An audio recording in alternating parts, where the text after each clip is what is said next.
MT world facts के मुअज़्ज़ज़ दोस्तों, मैं हूँ मारिया ताहिर। जनरल ज़ियाउल हक की हादसाना मौत पर चंद हक़ाइक़। सानहा 17 अगस्त ज़ियाउल हक के तैयारे की तबाही, हादसा या साजिश। जी हाँ दोस्तों, जनरल ज़ियाउल हक को पाकिस्तान की हर जदीद बुराई का खालिक करार दिया जाता है। हमारे उस्ताद के बकौल वो इस बात से मुकम्मल इनकार करते हैं, मगर काजी हुसैन अहमद और कादरी ताहिरुल कादरी साहबान को देखकर इससे मुकम्मल इत्तेफाक करते हैं। जी हाँ दोस्तों, जनरल ज़िया का कसूर यही है कि उन्होंने पाकिस्तान की जमहूरियत के शजर को काट डाला। जनरल ज़ियाउल हक 1 मार्च 1976 को आर्मी चीफ बने। उनके साथ जनरल अख्तर लेफ्टिनेंट जनरल बने। जनरल अख्तर को मेजर जनरल तजम्मुल हुसैन पर तरजीह दी गई थी, जिसका तजम्मुल हुसैन को अफसोस हुआ। तजम्मुल हुसैन 1971 की जंग के वाहिद अफसर थे जिन्होंने हथियार नहीं डाले थे, वरना सियालकोट शकरगढ़ पर तैनात सब जनरलों ने हथियार डाले। जनरल तजम्मुल ने इस पर एहतजाज करने का फैसला किया। उनका कहना था कि अगर उनको हक ना मिले तो वो हक छीन लेंगे। 25 मार्च 1976 को उन्होंने भुट्टो साहब के सामने एहतजाज करने का फैसला किया। उन्होंने इस सिलसिले में एक खत तहरीर किया, जिसमें उन्होंने फौज को निजी मिलिशिया बनाने से मना किया, फौज को मेरिट पर चलाने का कहा। जनरल तजम्मुल हुसैन ने अपने कर्नल स्टाफ को राजदार बनाया, जिसने ये बात आला उहदेदारों तक पहुंचाई। जनरल तजम्मुल हुसैन को जनरल ज़ियाउल हक ने तलब किया, कोर्ट मार्शल करके जबरी तौर पर फौज से निकाल दिया। जनरल साहब इस्लामी ख्यालात रखने वाले इंसान थे। पहले जमाते इस्लामी में शमूलियत की कोशिश की, नाकाम हुए तो तहरीके इस्तकलाल का हिस्सा बने। 5 जुलाई 1977 को जनरल ज़ियाउल हक ने मार्शल लॉ लगाया, जमहूरी क़यादत को नज़रबंद किया, 90 दिनों में इलेक्शन करवाने का वादा किया, मगर बाद में भुट्टो साहब को फांसी दे दी गई। 90 दिन का वादा हवा हो गया। इस दौरान बहाली जमहूरियत की तहरीक चली, जिसमें सिंध का किरदार नुमाया रहा। सिंध में फौजी ऑपरेशन किया गया, ये एक कारनामा है। 1980 में जनरल तजम्मुल हुसैन ने अपने बेटे नवीद और दीगर जूनियर अफसरान को साथ मिलाकर जनरल ज़ियाउल हक के कत्ल की साजिश तैयार की। जी हाँ दोस्तों, मंसूबा ये था कि जनरल ज़ियाउल हक को 23 मार्च की परेड में गोली मारकर कत्ल करना था, वही मंसूबा जो अनवर सादात के कत्ल का था। जनरल ज़ियाउल हक के सिक्योरिटी इंचार्ज जनरल मुजीब ने साजिश का सुराग लगा लिया और सब मुल्ज़मान पकड़े गए। 17 अगस्त 1988 को 3:51 पर जनरल ज़ियाउल हक अमरीकी सफीर राफेल और 8 पाकिस्तानी जनरलों के साथ जहाज हादसे में जान भाग हो गए। हादसे में मजमूई तौर पर 31 अफराद जान भाग हुए। ब्रिगेडियर यूसुफ और फौज के दीगर ज़राए के मुताबिक ये सबूताज की कार्रवाई थी, यानी एक ज़रब में पाकिस्तान की आला अस्करी क़यादत का खात्मा। बहावलपुर हादसे की तफ्तीश के लिए जस्टिस शफीकुर रहमान की सरबराही में कमीशन बना, जिसकी मुआवनत के लिए 6 रुकनी अमरीकी तहकीकाती टीम 19 अगस्त 1988 को पाकिस्तान आई। कमीशन में दीगर अफराद भी शामिल थे। 16 अक्टूबर 1988 को कमीशन ने अपनी इंक्वायरी रिपोर्ट सदर इसहाक को पेश की। ये रिपोर्ट 365 सफ़हात पर मुश्तमिल थी।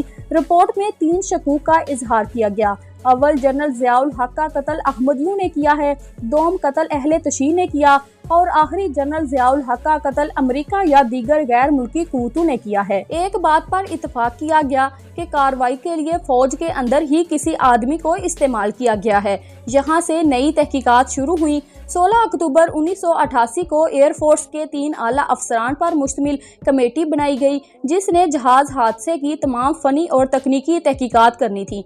कमेटी में air commodore Abbas Mirza, group captain Zahirul Hasan Zaidi और ग्रुप कैप्टन सबाहत अली खान शामिल थे। कमेटी ने चंद माह की तहकीकात के बाद 30 सफ़हात की रिपोर्ट पेश की।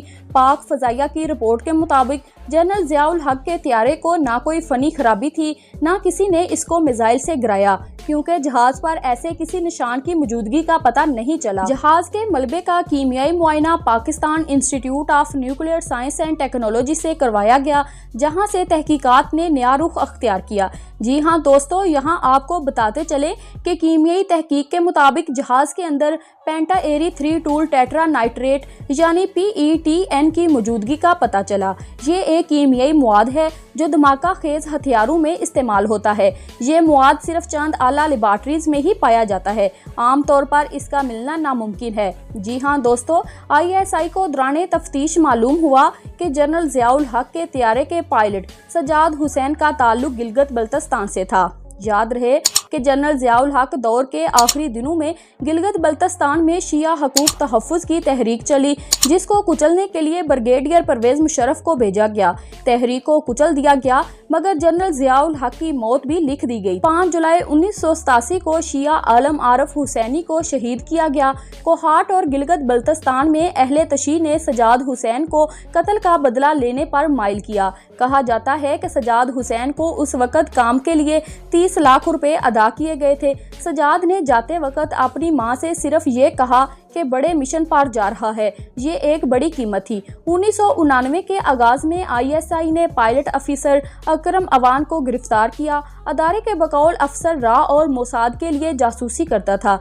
अफसर से दौरान तफ्तीश मालूम हुआ कि जनरल ज़ियाउल हक के तैयारे के अंदर कीमियाई मवाद विंग कमांडर मशहूद हुसैन ने दाखिल किया था। ये बाहर से आया था। मशहूद जनरल ज़ियाउल हक के तैयारे के पायलट थे। 26 अगस्त 2008 को भारतीय अखबार टाइम्स ऑफ इंडिया ने खबर दी कि जनरल ज़ियाउल हक तैयारे के हादसे में मरकजी किरदार विंग कमांडर मशहूद हुसैन का था। दोस्तों, याद रहे कि मशहूद डॉक्टर कदीर नेटवर्क के अहम आदमी थे।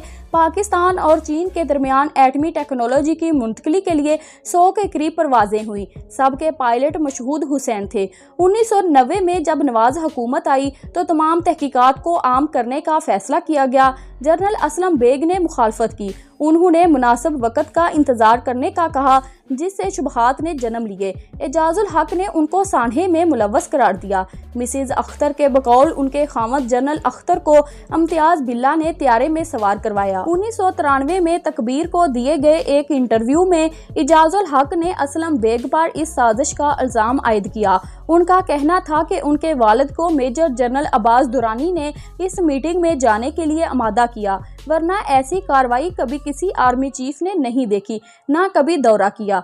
ये रिपोर्ट जारी ना हो सकी। इस वाक़े से जुड़ा एक वाक़या और भी है। आरफ हुसैनी कत्ल का इल्ज़ाम ISI के अफसर और जनरल ज़ियाउल हक की सिक्योरिटी टीम के रुकन कैप्टन माजिद रजा गिलानी पर आयद हुआ। पहले उन्होंने इसका इकरार किया, बाद में बयान से मुनकर हो गए। मुकदमे का फैसला 7/2006 में हुआ। माजिद रहा हो गए। घर वापसी के बाद फिर लापता हो गए। हकीकत क्या है? जनरल ज़ियाउल हक की मौत के बाद मजलूमों को कैद से रिहाई मिली, सियासी कैदियों को सहूलत मिली। जनरल तजम्मल हुसैन और उनके बेटे भी उन्हीं में शामिल थे। जनरल तजम्मल ने 1988 के इंतखाब में अपनी पार्टी इस्लामी इनकलाबी जमात के टिकट पर इलेक्शन लड़ा, कामयाब ना हुए मगर लाजवाल हुए। 9 साल की सख्त कैद ने उन्हें हौसलामंद बना दिया। वीडियो पसंद आई है तो लाइक कर दें, और अगर चैनल पर पहली बार आए हैं तो जल्दी से चैनल को सब्सक्राइब करें और वीडियो को शेयर करके कमेंट बॉक्स में कमेंट ज़रूर करें। Thanks for watching.